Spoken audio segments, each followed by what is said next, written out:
eo amin'ny lalao olympique kosa indray fa nenivon'ny université izy ity manana asolotena roa isika raha somary efa elaela nitsona andray anjara tamin'izany tsika teto Madagasikara dia andray anjara sika zany amin'ny alalan'ny fetra eo amin'ny taranja judo sy mamialy eo amin'ny taranja tennis zay tafiditra amin'ny andihan'ny fahavalo amby roapolo moa ity lalao universiade ity.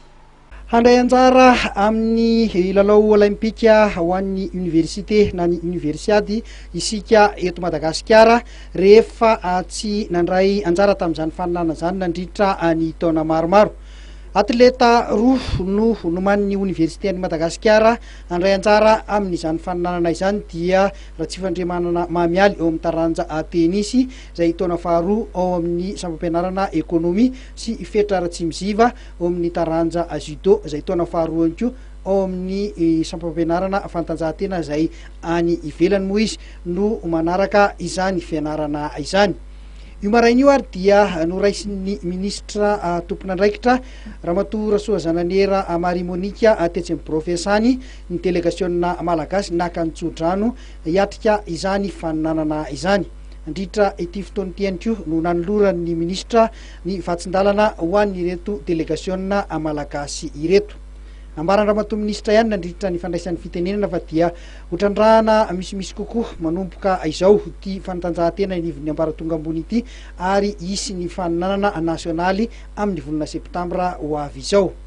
Namoronana ato amin'ny enseignement supérieur ato amin'ny ministère direction vaovao mihitsy direction zay sanany sport sy ny culture zany direction nationale. Marina fa efa samy misy manana service momba ny sport sy ny culture any amin'ny université any fa ny national zany tia ministère zany no andrindran'io sy anatanteraka an'ilay politika araky ny teneninao teo politika hoe hitrandrahana an'ireo tanora vaovao indray zany amin'ny setra amin'ny taranja maro samihafa amin'ny sport izany indrindra no nanaovana zany hanaovana ny championnat national amin'ny discipline rehetra amin'ny sport ao fianaratsoa amin'ny volana